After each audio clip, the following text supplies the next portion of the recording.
solusyon ha.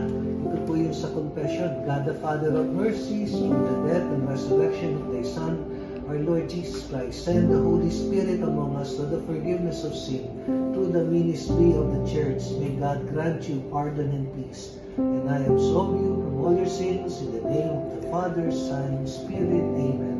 Amen. Sabi ni Jesus, ako ang daan, katotohanan at ang buhay. Walang makapupunta sa Ama kundi sa pamamagitan ko. Kordero ng Diyos na nag-aalis ng mga kasalanan ng sanlibutan, maawa ka sa kanya. Kordero ng Diyos na nag-aalis ng mga kasalanan ng sanlibutan, maawa ka sa kanya. Kordero ng Diyos na nag-aalis ng mga kasalanan ng sanlibutan, pagkalumusan ng kapayapaan. Narito si Jesus, ang Kordero ng Diyos na nag-aalis ng mga kasalanan ng sanlibutan, mapalad ay tinatanggap sa kanyang biging. Panginoon, hindi ako karapat-dapat na magpatuloy sa iyo, ngunit sa isang salita mo lamang ay gagaling na ako. Tanggapin po ninyo ang katawan ni Kristo. Amen. Amen.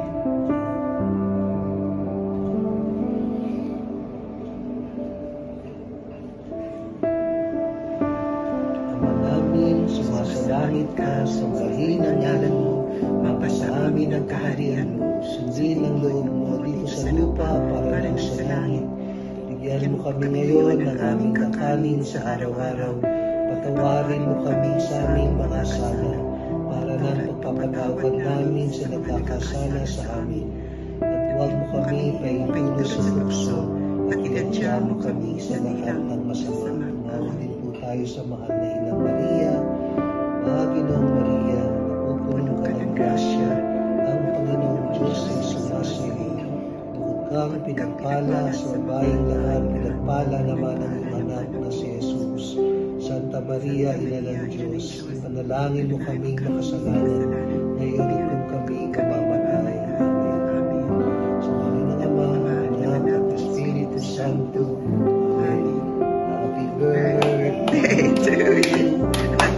Happy birthday to you.